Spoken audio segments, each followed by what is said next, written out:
बिस्मिल्लाहिर्रहमानिर्रहीम। अस्सलाम वालेकुम।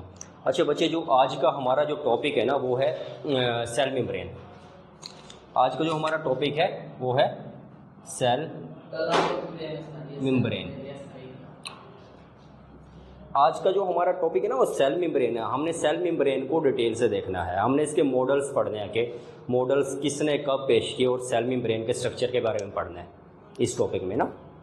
सेल मेम्ब्रेन, इसको हम दूसरा नाम प्लाज्मा मेम्ब्रेन भी कहते हैं, प्लाज्मा मेम्ब्रेन भी कहते हैं। इसको हम साइटोप्लाज्मिक मेम्ब्रेन भी कहते हैं, या फिर इसको हम सेल मेम्ब्रेन हो गया, प्लाज्मा मेम्ब्रेन हो गया, साइटोप्लाज्मिक मेम्ब्रेन हो गया, चौथा नाम इसका क्या होगा? Plasma Lima. Plasma Lima. हम इसको डिफरेंट नाम से, चारों नाम से सेल मेम्ब्रेन के है। सेल मेम्ब्रेन भी कह सकते हैं, प्लाज्मा मेम्ब्रेन भी कह सकते हैं, साइटोप्लाज्मिक मेम्ब्रेन या प्लाज्मा लीमा। प्लाज्मा बेसिकली किसे कहते हैं? साइटोप्लाज्म को, और लीमा मेम्ब्रेन को कहते हैं। इस वजह से हम इसको प्लाज्मा लीमा भी कहते हैं। अच्छा, सेल मेम्ब्रेन और प्लाज्मा मेम्ब्रेन में डिफरेंस क्या है? सेल मेम्ब्रेन की अगर हम बात करें ना, all over the cell membrane की बात कर रहे होते हैं हम ना। अब देखो, मैं सेल मेम्ब्रेन की अगर मैं बात करूं ना, ये सेल है, ये सेल की मेम्ब्रेन अलग से हो गया। अगर इधर में इसमें ना कलेक्टिवली सेल की सारी मेम्ब्रेन्स आ जाएंगे, बेशक वो न्यूक्लियस की मेम्ब्रेन हो, बेशक वो माइटोकॉन्ड्रिया की मेम्ब्रेन हो, बेशक वो क्लोरोप्लास्ट की मेम्ब्रेन हो, तो कलेक्टिवली इसमें पूरे की पूरे सेल्स की क्या आ जाएंगी? मेम्ब्रेन आ जाएंगी। उसको हम सेल मेम्ब्रेन कह देंगे। मतलब सेल मेम्ब्रेन का मतलब क्या? सेल्स की मेम्ब्रेन की बात करें ना, सेल की मेम्ब्रेन तो पूरी मेम्ब्रेन्स को इंक्लूड करेगी ना, तो इसको हम सेल मेम्ब्रेन भी कहते हैं। दूसरा हम क्या नाम देते हैं? प्लाज्मा। प्लाज्मा बेसिकली हम किसे कहते हैं? साइटोप्लाज्म को कहते हैं। प्लाज्मा हम नाम देते हैं साइटोप्लाज्म को। अब देखो, यहाँ पे मैं सेल मेम्ब्रेन की बात कर रहा हूँ ना। अब इस सेल की अपनी मेम्ब्रेन होगी, ये न्यूक्लियस पड़ा हुआ है, न्यूक्लियस भी डबल मेम्ब्रेन बाउंड ऑर्गेनेली है, दो मेम्ब्रेन होगी, ये भी इसकी मेम्ब्रेन। यहाँ पे माइटोकॉन्ड्रिया पड़ा हुआ है, ये माइटोकॉन्ड्रिया की membrane double membrane bound organelle है। यहाँ पे एंडोप्लाज्म में रेटिकुलम पड़ा हुआ है, उसकी मेम्ब्रेन होगी ये वाली। मतलब कुछ इस तरह से मेम्ब्रेन होते हैं एंडोप्लाज्म में रेटिकुलम की, ये मेम्ब्रेन होगी। तो सेल मेम्ब्रेन पूरे सेल्स की जो कलेक्टिवली मेम्ब्रेन होगी ना, हम उसको सेल मेम्ब्रेन का नाम दे देंगे। बात समझ आ रही है? अगर मैं प्लाज्मा मेम्ब्रेन की बात करूं ना, तो ये साइटोप्लाज्म के अंदर क्या है? प्लाज्मा। इसकी जो मेम्ब्रेन होगी जैसे उसको प्लाज्मा मेम्ब्रेन का नाम दे देंगे। या फिर साइटोप्लाज्मिक मेम्ब्रेन, साइटोप्लाज्म की मेम्ब्रेन जो होगी साइटोप्लाज्मिक मेम्ब्रेन, फिर प्लाज्मा लीमा उसको नाम दे देंगे। हम इसको डिफरेंट नाम से इसको वो करते हैं, नाम रखे हूँ, हाँ, नाम से, डिफरेंट नाम से जानते हैं सेल मेम्ब्रेन को। यहाँ तक बात क्लियर हुई? तो हम अब बात कर रहे थे इसकी केमिकल कंपोजिशंस की। हम चले सबसे पहले इसकी ना उसकी बात कर रहे थे, सेल मेम्ब्रेन की ज़रूरत क्यों है, सेल मेम्ब्रेन हमें क्यों चाहिए, why cell membrane is important, क्यों इतनी इम्पोर्टेंट है सेल मेम्ब्रेन।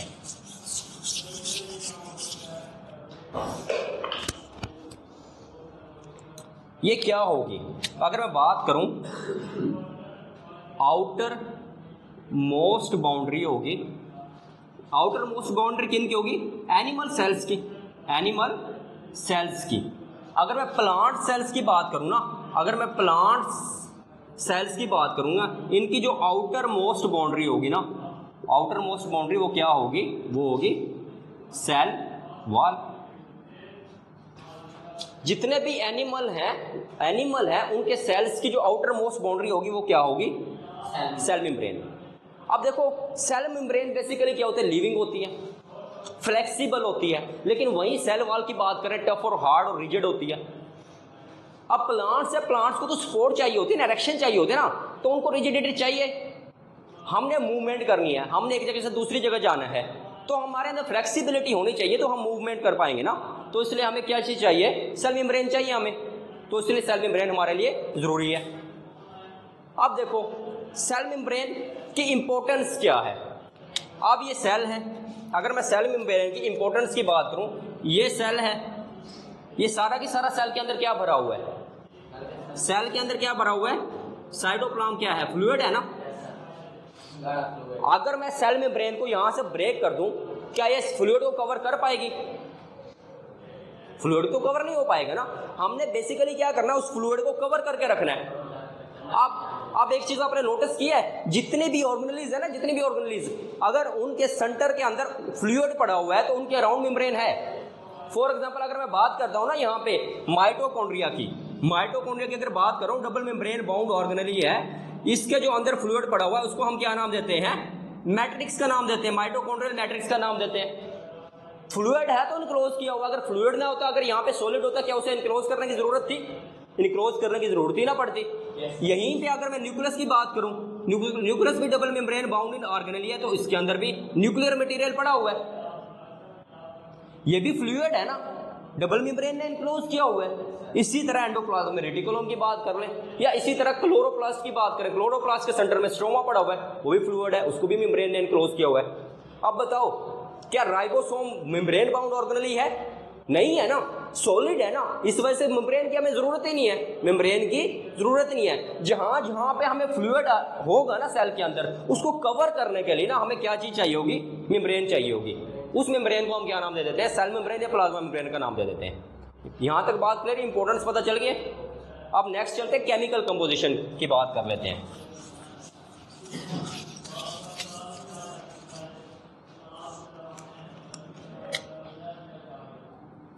केमिकल कंपोजिशन, अगर मैं केमिकल कंपोजिशन की बात करूं ना, सबसे ज्यादा क्वांटिटी में इसमें क्या चीज हमें मिलती है, प्रोटीन। क्वांटिटी कितनी होगी, 60 से 80%, 60 से 80%। दूसरे नंबर पे क्या आ जाएंगे, लिपिड्स। लिपिड्स ये कितने होंगे, 20 से 40%। और थर्ड नंबर पे माइन्यूट क्वांटिटी में क्या आ जाएंगे, कार्बोहाइड्रेट्स। कार्बोहाइड्रेट्स वैसे हम ले लेते हैं 2 से लेके 10% तक हो सकते हैं। बात समझ आ रही है, यहां तक बात क्लियर हुई। मतलब लिपिड्स जो होंगे ना, वो फास्फोलिपिड्स और कोलेस्ट्रॉल की फॉर्म में होंगे। कार्बोहाइड्रेट्स की अगर मैं बात करूं ना, कार्बोहाइड्रेट दोनों पेयर्स में होंगे। अगर मैं प्रोटीन की बात करूं ना, प्रोटीन 2 टाइप्स की होगी। नंबर 1 कौन सी होगी, इंटीग्रल प्रोटीन, और नंबर 2 कौन सी होगी, पेरिफेरल प्रोटीन। पेरिफेरल और इंटीग्रल प्रोटीन, या फिर हम इसको इंट्रिंसिक और एक्सट्रिंसिक प्रोटीन के नाम से याद करते हैं, ये जानते हैं। लिपिड्स की बात करें, लिपिड्स भी 2 टाइप्स के होंगे। कौन से, फॉस्फोलिपिड्स, और दूसरे कौन से हो जाएंगे, फॉस्फोलिपिड्स के अलावा कोलेस्ट्रॉल ये भी मौजूद होंगे। अगर कार्बोहाइड्रेट्स की बात करें, ये भी ग्लाइकोप्रोटीन या फिर ग्लाइकोलिपिड्स इस फॉर्म में मौजूद होंगे। बात समझ आ रही है, यहां तक बात क्लियर हुई। केमिकल कंपोजिशन क्या होगी, प्रोटीन, लिपिड एंड कार्बोहाइड्रेट्स दोनों पेयर्स की फॉर्म में, प्रोटीन इंटीग्रल या पेरिफेरल प्रोटीन, या फिर इंट्रिंसिक या फिर एक्सट्रिंसिक प्रोटीन, लिपिड्स फॉस्फोलिपिड और कोलेस्ट्रॉल, कार्बोहाइड्रेट्स ग्लाइकोप्रोटीन और ग्लाइकोलिपिड्स की फॉर्म में। ठीक है, अब देखो केमिकल, इसके ना केमिकल कंपोजिशंस को या इसको स्ट्रक्चर्स को एक्सप्लेन करने के लिए ना, जाहिर सी बात है, अगर प्लाज्मा मेम्ब्रेन की अगर हम बात करते हैं ना, बहुत ज्यादा इंपॉर्टेंस है इसकी। सब एनिमल्स, अगर मैं पूरे की पूरे दुनिया में जितने भी लिविंग ऑर्गेनिज्म है ना, सबके पास प्लाज्मा मेम्ब्रेन या सेल मेम्ब्रेन होगी। बेशक उनके पास सेल वॉल भी है ना, सेल वॉल के बाद दूसरे नंबर पे क्या आएगी, यही प्लाज्मा मेम्ब्रेन आएगी। बेशक उनके पास सेल वॉल है, सबके पास क्या होगी, प्लाज्मा मेम्ब्रेन होगी। यहां तक बात क्लियर हुई। तो अगर मैं बात करूं ना, अगर मैं बात करूं इसके मॉडल्स की, इसके स्ट्रक्चर को डिफाइन करेंगे, लिहाजा हर लिविंग ऑर्गेनिज्म के पास प्लाज्मा मेम्ब्रेन है, तो इसका स्ट्रक्चर भी हमें जानने के लिए बहुत ज्यादा इंपॉर्टेंस है कि हमें इसका स्ट्रक्चर पता होना चाहिए। तो डिफरेंट मॉडल्स ही स्टार्ट से पेश किए जाते रहे प्लाज्मा मेम्ब्रेन को लेके। मतलब प्लाज्मा मेम्ब्रेन इस टाइप की हो सकती है, इस टाइप की हो सकती है, इस टाइप की हो सकती है, लेकिन कुछ मिलता जुलता मॉडल पेश किया गया 1935 में, 1935 में कुछ मिलता जुलता, और उसको तकरीबन एक्सेप्ट भी किया गया। बहुत अरसे तक ये मॉडल चलता रहा, लेकिन इसमें काफी गैप होने की वजह से उसको रिजेक्ट किया गया। उस मॉडल का नाम क्या था, उस मॉडल का नाम क्या था, यूनिट मेम्ब्रेन मॉडल। सबसे पहले जो मॉडल पेश किया, सबसे पहले तो नहीं कहेंगे, पहले बहुत से मॉडल पेश किए गए, पहले बहुत से मॉडल पेश किए, लेकिन मोस्ट जो अप्रोप्रिएट मॉडल जो लगा ना इनको, जो पहले पेश किया गया, इनिशियल स्टेज पे पेश किया गया, उसको हम क्या नाम दे देंगे, यूनिट मेम्ब्रेन मॉडल का नाम दे देंगे। ये कब पेश किया, 1935 में। किसने पेश किया? डैनले और डेवसन ने। किसने? डैनले और डॉवसन ने, इन दोनों साइंटिस्ट ने इसको पेश किया। कब? 1935 में। इन्होंने क्या कहा? इन्होंने कहा कि जो यूनिट मेम्ब्रेन है ना, इसको दूसरा एक और नाम देते हैं सैंडविच मेम्ब्रेन का नाम भी देते हैं, सैंडविच मॉडल का नाम भी देते हैं। क्या नाम देते हैं? यूनिट मेम्ब्रेन मॉडल, या फिर सैंडविच मॉडल का नाम, या मेम्ब्रेन का नाम कह सकते हो, ये भी नाम देते हैं। अब इन दोनों साइंटिस्ट ने क्या कहा? इन दोनों साइंटिस्ट ने कहा कि प्लाज्मा मेम्ब्रेन है, सेल मेम्ब्रेन क्या है? ये लिपिड्स की क्या है? बाइलेयर है। किसकी बाइलेयर है? लिपिड्स की। ये लिपिड्स की बाइलेयर है। ये लिपिड्स की कुछ इस तरह से, ये लिपिड्स मैं इस तरह से बना रहा हूं। ये लिपिड्स की क्या है? बाइलेयर है। ये देखो एक लेयर इधर पड़ी हुई है। बाई का क्या मतलब होगा? मैंने आपको पहले बता चुका हूं। कितनी लेयर होंगी लिपिड्स की? दो लेयर होगी। बाइलेयर ही क्यों होती है? इससे ज्यादा क्यों नहीं होती? रीजन क्या है आपके माइंड में? कोई रीजन? हाँ, मतलब हाइड्रोफोबिक और हाइड्रोफिलिक नेचर होने की वजह से इसकी बाइलेयर है। अब देखो ये बाइलेयर है, इन्होंने ये बात की कि बाइलेयर होगी। ठीक है, यहां तक इनकी बात ठीक है। इन्होंने कहा एक आउटर लेयर लिपिड्स की है, एक इनर लेयर है, बाइलेयर है। एक लेयर ये होगी और दूसरी लेयर ये होगी, बाई दो लेयर है। ये आउटर लेयर, अभी देखो ये इधर ये आउटर मैट्रिक्स आ जाएगी, बाहर वाली मैट्रिक्स आ जाएगी। यहां पे सेल्स के अंदर वाला ये साइटोप्लाज्म आ जाएगा, ये साइटोप्लाज्म को टच कर रही है। ये बाहर वाली मैट्रिक्स है और ये साइटोप्लाज्म को टच कर रही है। अगर बात की जाए, इन्होंने क्या कहा? इन्होंने कहा जो आउटर मेम्ब्रेन और इनर मेम्ब्रेन है ना, उस पे जो प्रोटीन्स की जो लेयर होगी वो क्या होगी? कंटिन्यूस होगी। कंटिन्यूस कैसे होगी? ये प्रोटीन की लेयर ऐसे, ये प्रोटीन की लेयर क्या होगी? कंटिन्यूस होगी। इन्होंने कहा ना, इसको नियर ब्लैक यूज करते हैं, ऐसे, ये ऐसे कंटिन्यूस होगी, या ऐसे लगा लो आप, ये कंटिन्यूस, ये प्रोटीन की लेयर ऐसे कंटिन्यूस होगी यहां तक। ये नीचे भी क्या होगी? कंटिन्यूस होगी प्रोटीन की लेयर। इन्होंने ये बात की, इन्होंने ये बात तो ठीक की है कि फास्फोलिपिड्स की बाई लेयर है, लेकिन प्रोटीन क्या होगी? कंटिन्यूस होगी। ऊपर वाली साइड पे भी कंटिन्यूस और नीचे वाली साइड पे भी कंटिन्यूस होगी। अब देखो ये कैसे हम लग रही है? एज ए सैंडविच लग रही है या नहीं लग रही? अब देखो ये ऊपर वाली ब्रेड ले लो, ये नीचे वाली ब्रेड, दरमियान में वही एग वगैरह रख दो या मसाला वगैरह डालो, जो भी चीज़ आपने सैंडविच बनाने के लिए डालना है ना, या फिर कबाब वगैरह जो भी चीज़ डालनी है आप डाल दो। ये सैंडविच लग रही है ना, इनर और आउटर मेम्ब्रेन के दरमियान सैंडविच लग रही है ना। अब लिपिड बाय लेयर तो कैसे लगी? सैंडविच की तरह लगी ना। इन्होंने कहा कि ठीक है, जो प्लाज्मा मेम्ब्रेन है लिपिड बाय लेयर है, लेकिन प्रोटीन्स की लेयर क्या है? कंटिन्यूस है। आउटर साइड पे भी लिपिड्स के, लिपिड बाय लेयर्स के, फास्फोलिपिड्स के, और इनर साइड पे भी फास्फोलिपिड्स के क्या है? कंटिन्यूस है। और इस तरह ये लगती है, और इस तरह लगती है जैसे क्या हो? सैंडविच हो, जैसे सैंडविच हो। ये आउटर ब्रेड आ गई, ये इनर आ गई, और दरमियान में फास्फोलिपिड्स की तह आ गई, ये हमें सैंडविच की तरह लगेगी। इस वजह से इसको सैंडविच मॉडल्स का नाम भी दिया गया। ठीक है, यहां तक बात क्लियर हुई? ये इन्होंने बात की थी, और इस मॉडल को ना तकरीबन एक्सेप्ट किया गया, और काफी अरसे तक ये मॉडल चलता रहा, इस मॉडल को एक्सेप्ट किया गया। लेकिन कुछ गैप्स आए, काफी प्रॉपर्टीज को एक्सप्लेन नहीं कर पा रहा था प्लाज्मा मेम्ब्रेन की ना। फिर बाद में क्या किया? इसको मॉडिफाई किया गया, इस मॉडल को ना। बाद में बात की जाए 1970 की बात की जाए तो दो और साइंटिस्ट आए, जिनका क्या नाम था? एफ सेंगर और निकोलसन। ये 1970 में ये दो साइंटिस्ट आए। इन्होंने प्लाज्मा मेम्ब्रेन का न्यू मॉडल पेश किया, जिसको हम क्या नाम देते हैं? फ्लूइड मोज़ेक मॉडल का नाम भी देते हैं। क्या नाम देते हैं? उसका सेकंड नाम क्या है? फ्लूइड मोज़ेक मॉडल, ये सेकंड नाम है उसका, इसे ये भी कहते हैं। ये मैं आपको बताता हूँ फ्लूइड मोज़ेक मॉडल इसको हम क्यों कहते हैं। इन्होंने क्या किया? जस्ट जो पहले से मॉडल था ना, उसको मॉडिफाई किया गया। अब ये तकरीबन ना जितने भी प्रॉपर्टीज है ना प्लाज्मा मेम्ब्रेन की, सबको ये मॉडल फुलफिल कर रहा है। और अभी तक ये मॉडल, इस मॉडल को रिजेक्ट नहीं किया गया, इस मॉडल को एक्सेप्ट किया गया, और अभी तक ये मॉडल चल रहा है। ठीक है, यहाँ तक बात क्लियर हुई? सर बस 2 मिनट दें मुझे, 2 मिनट।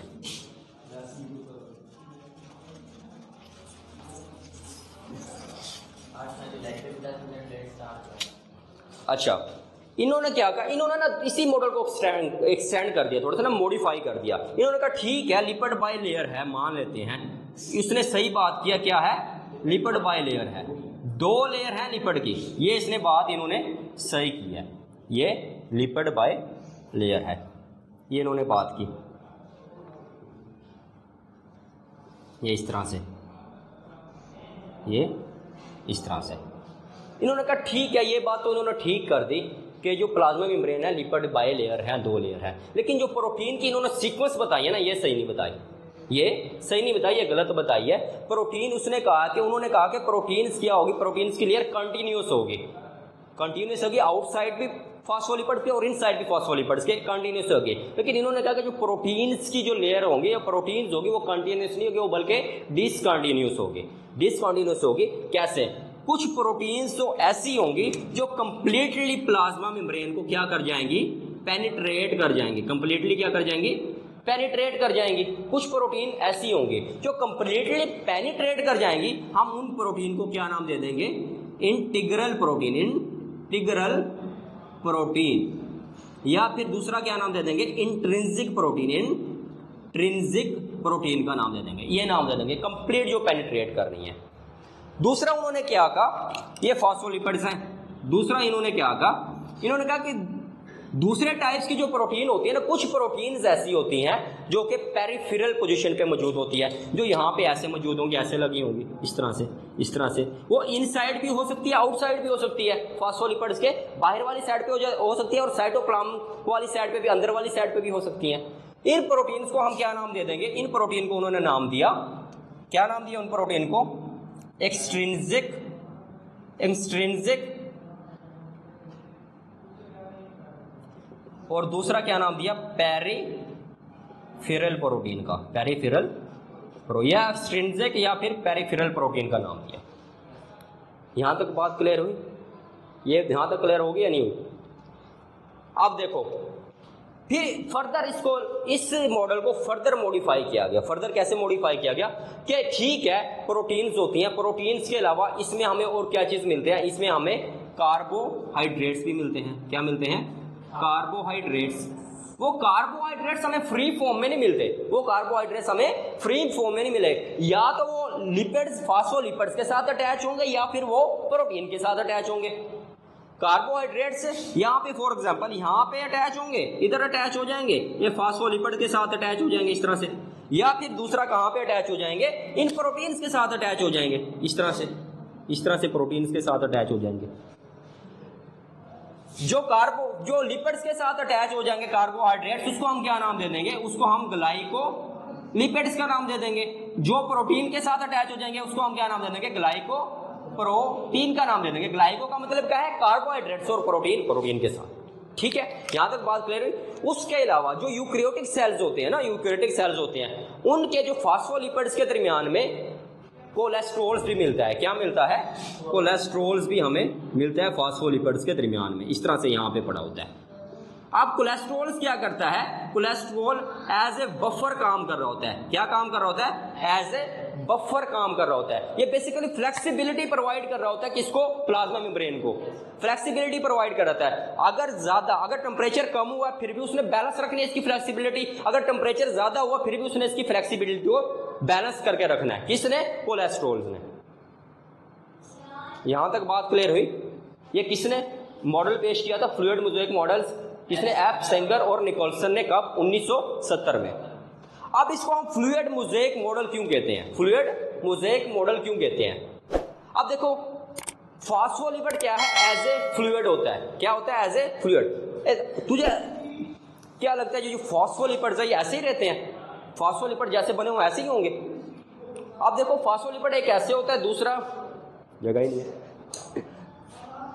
अब देखो मैं बात कर लेता हूं फॉस्फोलिपिड्स की। अब ये फॉस्फोलिपिड, एक ये फॉस्फोलिपिड ऐसे पड़ा हुआ है, एक फॉस्फोलिपिड ऐसे पड़ा हुआ है, इसकी जो टांग है वो टेढ़ी हो गई है। समझ आई ये बात की? ये बेसिकली ना स्पेस ऑक्युपाई कर रहे हैं। फास्फोलिपिड कभी भी रिजिड नहीं होंगे, कभी भी अपनी जगह पे फिक्स नहीं होंगे, ये ऐसे वाइब्रेट करते रहेंगे, ऐसे वाइब्रेट करते, जैसे वो डांस नहीं होता, डांस होता है बाकी ऐसे ऐसे चलते जाते हैं, आगे जा रहे होते हैं, समझ आ गई होगी हैं, बस ठीक है। वो भी फॉस्फोलिपिड भी ऐसे वाइब्रेट करते रहते हैं, अपनी जगह पे फिक्स नहीं होते। अब होता क्या है, ये देखो ये प्रोटीन है, अब फॉस्फोलिपिड्स की लेयर एज ए फ्लूइड काम कर रही है, एज ए फ्लूइड काम कर रही है। अब फ्लूइड्स के अंदर प्रोटीन क्या है, जैसे स्विम कर रही है, जैसे तैर रही हो, जैसे तैर रही हो, जैसे आइसबर्ग देखे आपने, आइसबर्ग सी के अंदर होते हैं, कैसे तैर रहे होते हैं, सेम इसी तरह। अब ये जो प्रोटीन्स होती है ना, प्रोटीन्स अगर हम ऊपर से देखें ना, ये सेल मेम्ब्रेन के ऊपर से देखें, ऐसे हमें गोल गोल सी प्रोटीन नजर आ रही होती है, स्कैटर्ड होते हैं डिफरेंट जगहों पे ना, स्कैटर्ड होती है। अब प्रोटीन की इधर काम कर जरूरत नहीं है ना, अगर उसकी प्रोटीन की जरूरत है, फॉर एग्जाम्पल मेम्ब्रेन की इस जगह पे मुझे जरूरत है, ये क्या करेगी, यहाँ से यहाँ पे चली जाएगी। अगर प्रोटीन की जरूरत कहीं और है, वो क्या कर जाएगी, अपनी पोजीशन चेंज करेगी और वहां पे चले जाएगी जहां पे उसने वर्क परफॉर्म करना होगा। बात समझ आ रही है? तो इसी तरह ये हमें इसी तरह नजर आती है, जैसे क्या आइसबर्ग कहां पे तैर रहे होते हैं, सी के अंदर तैर रहे होते हैं। अब प्रोटीन क्या करेगी, प्रोटीन हमें इस तरह लगेगी फॉस्फोलिपिड्स के अंदर, जैसे फॉस्फोलिपिड क्या है, एक फ्लूइड है, एक फ्लूइड है, और उसके अंदर क्या है, प्रोटीन क्या कर रही है, स्विम कर रही है। इस वजह से हम क्या कहते हैं, इसे फ्लूइड। अब मोज़ेक की बात करते हैं, मोज़ेक की बात करें, मोज़ेक किसे कहते हैं। अब कभी आप ऊपर से प्लाज्मा मेम्ब्रेन को देखो ना, आपको ग्रेन्यूल्स नजर आते हैं, क्या नजर आते हैं, दाने दाने से नजर आते हैं। किसके दाने नजर आते हैं, हेड नजर आते हैं। फॉस्फोलिपिड्स हेड के हेड्स होते हैं, किस चीज के, फॉस्फोलिपिड्स के हेड होंगे ना, अगर हम ऊपर से देखें तो हमें इस तरह से हेड से नजर आएंगे, लेकिन उसके अंदर ना प्रोटीन्स क्या होती है, स्कैटर्ड होती है। प्रोटीन यहाँ पे प्रोटीन पड़ी है, यहाँ पे डिफरेंट जगह पे प्रोटीन पड़ी हुई है। जब हम प्रोटीन नजर आएंगे ना, हम इस तरह नजर आते हैं जैसे ग्रेन्यूल्स हैं, दाने हैं, क्या है, ग्रेन्यूल्स हैं, दाने हैं। तो हम उन ग्रेन्यूल्स को हम क्या नाम देते हैं, वो कौन सा मैनर होता है, मोज़ेक मैनर होता है। उन ग्रेन्यूल्स को बेसिकली हम मोज़ेक कहते हैं। अब फ्लूइड मोज़ेक किसे कहते हैं, phospholipid as a fluid behave कर रहा होता है, लेकिन प्रोटीन जैसे इसके अंदर स्कैटर्ड होती है ना, इस तरह लग रहा होता है जैसे ग्रेन्यूल्स हैं, क्या है, ग्रेन्यूल्स हैं। वो ग्रेन्यूल्स की तरह हमें प्रोटीन नजर आ रही होती है ना, उसको हम क्या कहते हैं, मोज़ेक, फ्लूइड मोज़ेक मॉडल। ठीक है, अभी काफ़ी रहता है यार, अब इसका रहता है काफ़ी। चलो यहाँ तक करो, यहाँ वो लेक्चर्स के बाद यहाँ तक आप कर लो, बाकी हमारा रहता है फॉस्फोलिपिड का मैं स्ट्रक्चर आपको बताता हूँ, उसके बाद फिर हम इसकी कुछ प्रॉपर्टीज करेंगे। ठीक है।